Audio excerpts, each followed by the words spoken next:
Hello everyone and welcome back. आज हम बात करने वाले हैं हेल्पिंग वर्ब्स। सभी हेल्पिंग वर्ब्स इस वीडियो में हम देखेंगे। Is, am, are, was, were, has, have, had और डू की जितनी भी फॉर्म्स होती हैं, do, did, done, doing, does, इन सभी को हम देखेंगे, सबके मीनिंग देखेंगे और सबके सेंटेंसेस भी देखेंगे। तो चलिए वीडियो को स्टार्ट करते हैं।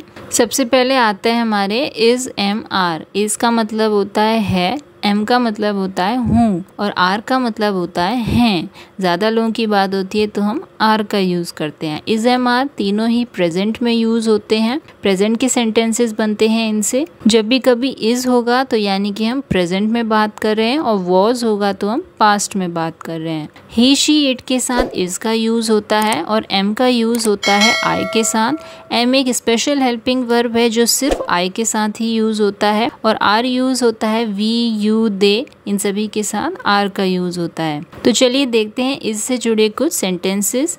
ही इज़ गोइंग, वह जा रहा है आता है यानी कि इज़ की बात कर रहे हैं। Rehan is a very cute boy, Rehan क्या है, एक बहुत ही क्यूट बॉय है। इट इज़ वेरी लेट, बहुत देर हो चुकी है। शी इज़ कुकिंग पिज़्ज़ा, वह पिज़्ज़ा बना रही है। He is having his dinner, वह अपना डिनर कर रहा है यानी कि इज़।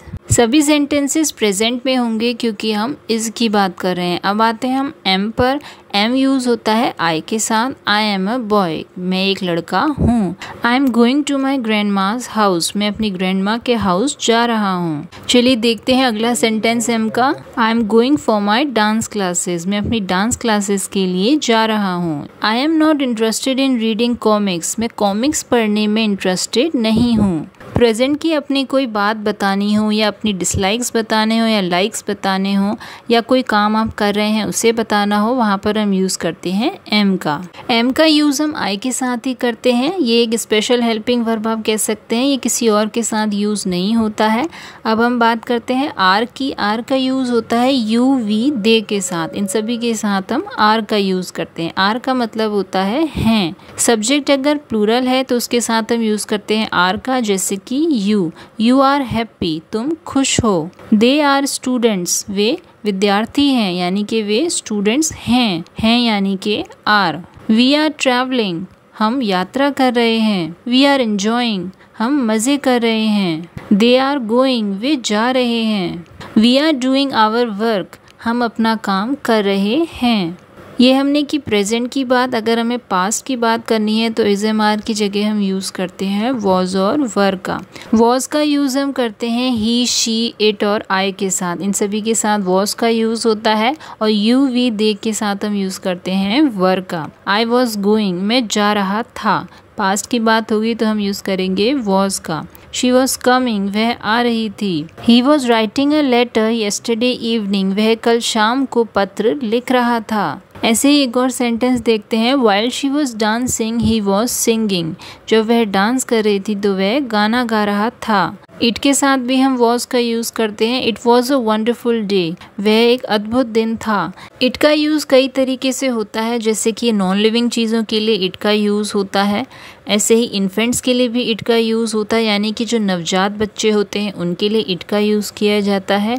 ऐसे ही किसी ऐसे पर्सन के लिए जिसका हमें जेंडर डिफाइन नहीं है, हमें पता नहीं है कि कौन है, लड़का है या लड़की है। जैसे कि फॉर एग्जांपल नेबर, कोई आया है, कोई आपने देखा कि आया है लेकिन आपको पता नहीं है कि कौन है, वहाँ पर भी हम यूज़ करते हैं इट का। पास्ट में बात कर रहे हैं यानी कि भूतकाल में बात कर रहे हैं, इसलिए यहाँ पर यूज़ हुआ है वॉज, इट वॉज। ऐसे ही एक और सेंटेंस देखते हैं। It was the neighbour at the door, यानी कि यह दरवाजे पर पड़ोसी था। ऐसे ही इट वॉज अ बॉय, यह एक लड़का था।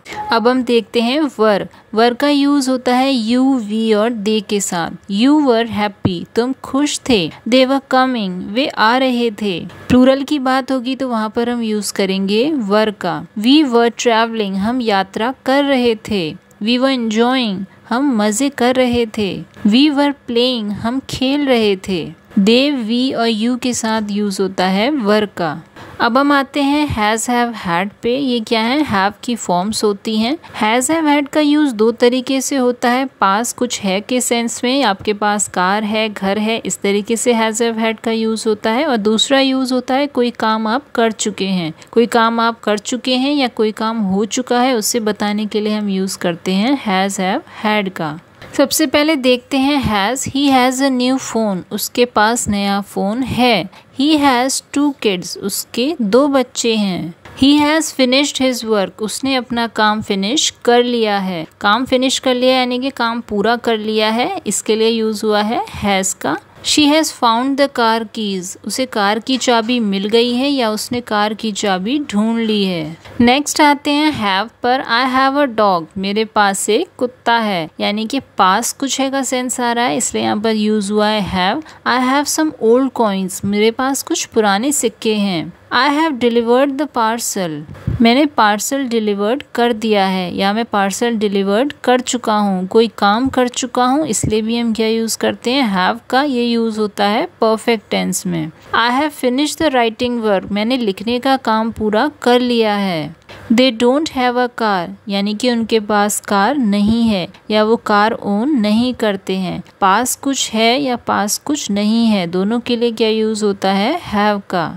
आई यू वी दे के साथ हम हैव का यूज़ करते हैं। ही शी और इट के साथ हम यूज़ करते हैं हैज़ का। अब आते हैं हम हैड पे। हैड का यूज़ होता है पास्ट टेंस में यानी कि भूतकाल में। They had a great time, उनके पास बहुत अच्छा समय था।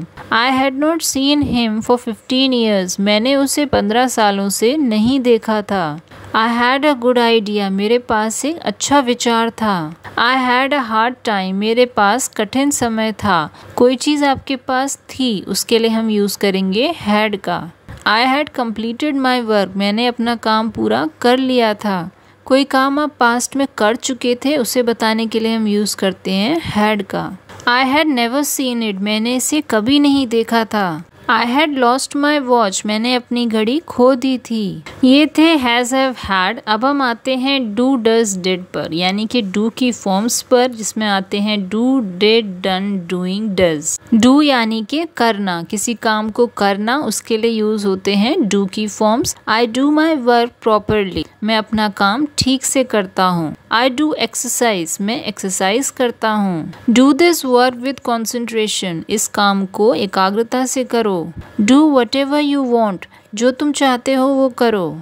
We do not want any cake, हमें कोई केक नहीं चाहिए। I, you, we, they के साथ हम do का यूज करते हैं। He, she और it के साथ हम यूज करते हैं does का। अब आते हैं does पर। She does some creative work, वह कुछ रचनात्मक कार्य करती है। John does not write an essay, John essay नहीं लिखता। He does his work without complaining, वह अपना काम बिना किसी शिकायत के करता है। He does nothing all day, वह दिन भर कुछ नहीं करता। नेक्स्ट आते हैं हम डिड पर। डिड का यूज होता है पास्ट टेंस के लिए यानी कि भूतकाल के लिए। आई डिड माई होमवर्क, मैंने अपना होमवर्क किया था। He did a magic trick, उसने एक जादुई चाल चली। He did look tired, वह थका हुआ लग रहा था। नेक्स्ट आते हैं हम डूइंग पर। डूइंग यूज होता है कंटिन्यूस टेंस के लिए यानी कि कोई काम आप कर रहे हैं उसके लिए। I am doing the best I can, मैं अपना सर्वश्रेष्ठ प्रयास कर रहा हूँ। I am doing my writing work, मैं अपना लिखित काम कर रहा हूँ। He is doing well at school, वह स्कूल में अच्छा कर रहा है। आई एम डूइंग लॉ, मैं वकालत कर रहा हूँ। कोई भी काम आप कर रहे होते हैं उसके लिए यूज होता है डूइंग का। प्रेजेंट में कंटिन्यूस फॉर्म है ये डू की। कोई काम आप कर रहे हैं, कोई काम चल रहा है, उसके लिए यूज होता है डूइंग। आजकल हम किसी से भी नए तरीके से क्वेश्चन पूछते हैं, आप कैसे हैं, how are you doing. How are you की जगह हम यूज करते हैं हाउ आर यू डूइंग। इसका भी मतलब होता है आप कैसे हैं। अब आती है हमारी फिफ्थ फॉर्म डन। डन यानी कि कोई काम आपने कर लिया है, आप कर चुके हैं। I have done my work, मैंने अपना काम कर लिया है। I have done the dishes यानी कि मैंने बर्तन साफ कर लिए हैं। डिशेज का मतलब होता है बर्तन। The painting is almost done. यहाँ पे डन का यूज हुआ है, ये बता रहा है कि पेंटिंग लगभग हो चुकी है। The painting is almost done. कभी कभी हम इस तरीके से भी बोलते हैं no it's not done yet, यानी कि यह अभी तक पूरा नहीं हुआ है। किसी भी काम के बारे में हम बात करते हैं कि अभी तक पूरा नहीं हुआ है, no it's not done yet. There is still much work to be done, अभी भी काफ़ी काम करना बाकी है। ये सेंटेंस हमें बता रहा है कि कुछ काम हो चुका है और कुछ काम अभी बाकी है। इस वीडियो में हमने सभी हेल्पिंग वर्ब्स के अफर्मेटिव और नेगेटिव सेंटेंसेस को डिस्कस किया है।